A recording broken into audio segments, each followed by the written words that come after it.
Olá, quinto ano, tudo bem com vocês? Bom, meu nome é Amanda Nogueira, eu sou professora de vocês de História, Ciências e Matemática, tá? Espero que vocês aprendam muito comigo e eu quero aprender muito com vocês também, tá? Sejam todos bem-vindos. Vamos começar hoje com o nosso primeiro capítulo de História, onde a gente vai falar um pouquinho sobre tempo e história, certo?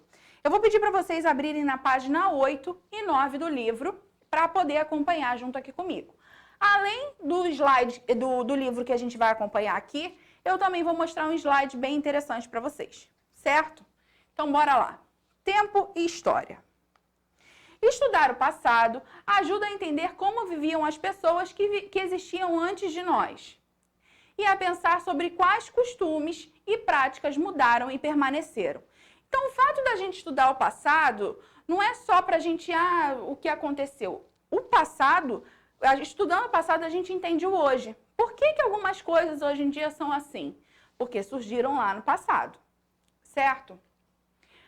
Tem também a profissão do historiador. Ele produz o conhecimento histórico, ou seja, ele estuda o passado para que possamos entender o hoje e também possamos entender um pouquinho do futuro. Aí nós temos aqui, a cultura material. O que é cultura material, gente? É um conjunto de objetos, roupas, joias, utensílios domésticos, utensílios de trabalho, enfim, é tudo que a gente consegue pegar, né, que nos conta uma história do passado, que fornece informações sobre o modo de vida em outros tempos e espaços e que fazem parte da memória de um povo. Esses objetos dão significado à vida das pessoas em diferentes momentos da história, conferindo-lhes identidade. Vocês podem perceber aqui, um gato mumificado. O gato, gente, ele é um elemento simbólico. Por que ele é um elemento simbólico? Vamos ver. Eles também fazem parte dos objetos que são deixados pelos povos. Na cultura material, os antigos egípcios, por exemplo, existem muitas representações de gatos, porque esses animais, eles eram considerados sagrados. Por que sagrados? Porque eles traziam a ideia de fertilidade. Então, o gato, para eles, era importantíssimo, porque o gato é fértil, né?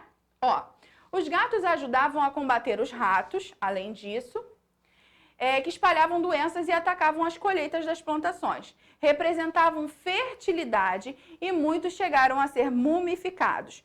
Para um ser mumificado é porque ele era importante. Então, alguns gatos foram mumificados porque foram partes importantes da vida de alguém. A representação dos gatos como um símbolo religioso pode ser explicada como referência a um animal que fazia parte do cotidiano dos egípcios.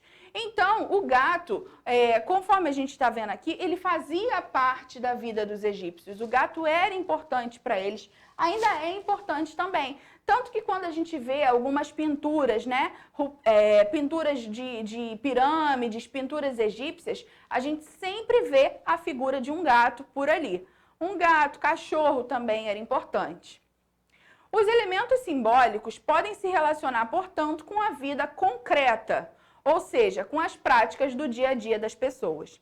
Então, além da cultura material, aquilo que a gente consegue pegar, nós temos também os elementos simbólicos.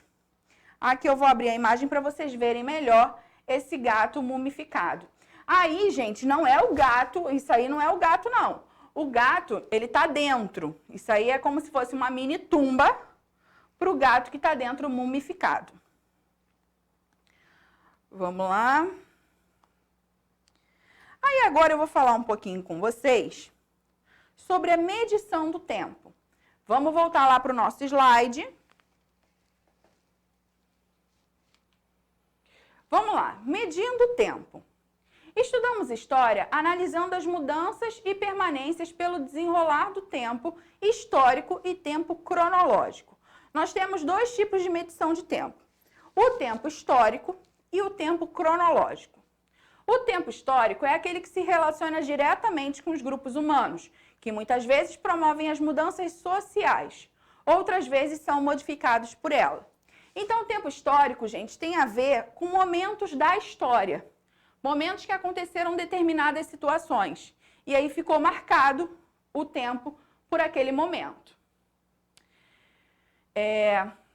Historiadores dividiram o tempo histórico em períodos, de acordo com os eventos sociais que julgavam ser os mais importantes da história, ocidental, no caso. Esses períodos foram denominados pré-história, antiguidade, idade média, idade moderna e idade contemporânea.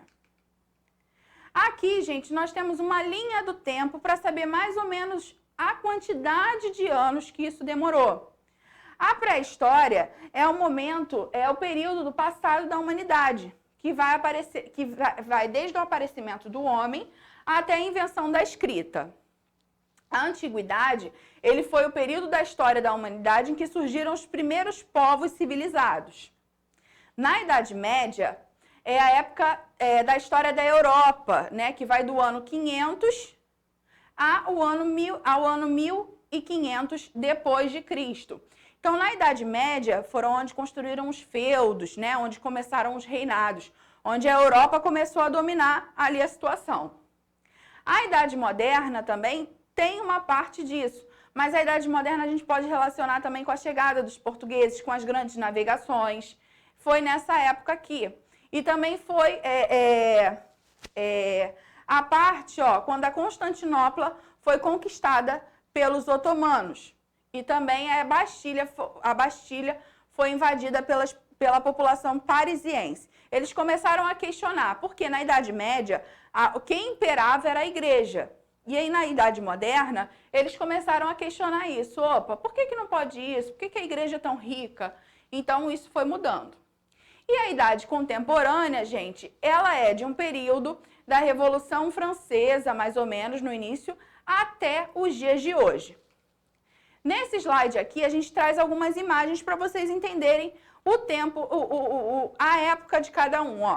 Aqui, a pré-história, os homens das cavernas. A antiguidade, ela está relacionada muito ao Egito Antigo, a Roma. A Idade Média é quando a igreja imperava, a igreja comandava tudo ali. E a Idade Moderna é quando começaram a surgir as artes mais diferentes, né? Uma coisa onde a igreja começou a ser questionada, os reis começaram a dominar espaços maiores. E aí nós temos a Idade Contemporânea, que é até os dias de hoje. A gente pode ver, inicia-se em 1789 e estende-se até os nossos dias. Em nosso século, o capitalismo atingiu sua maturidade e plena dinamização, alcançando progressivamente sua globalização.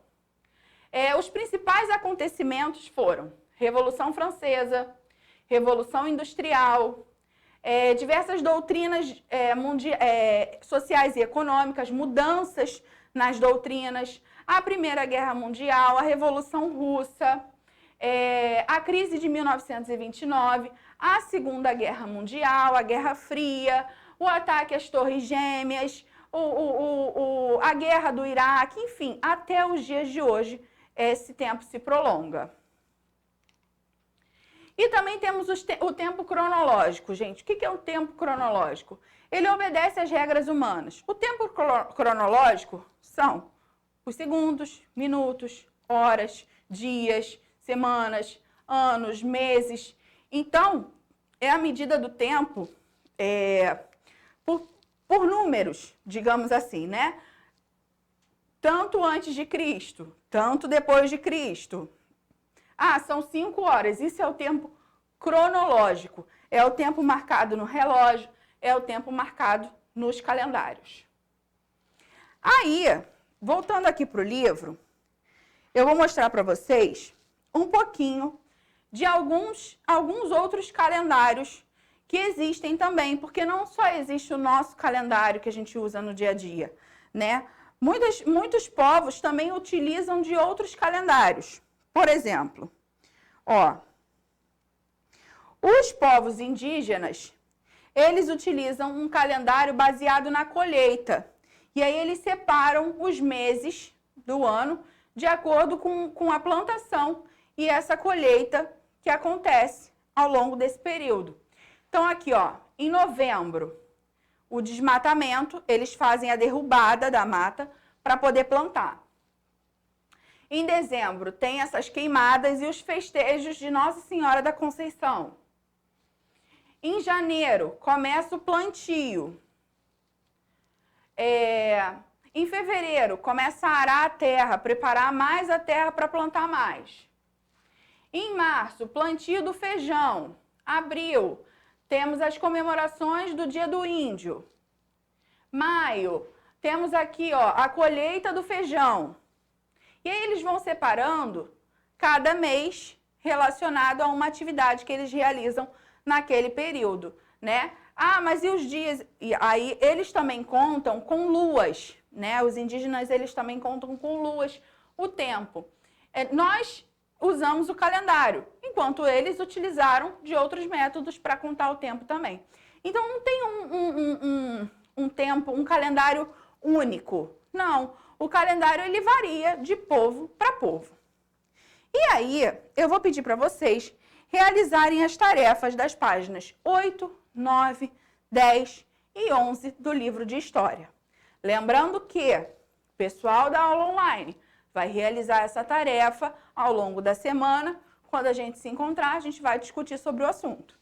E o pessoal da aula presencial, nós vamos realizar essas tarefas em aula, tá bom? Um beijo, até a próxima. Tchau!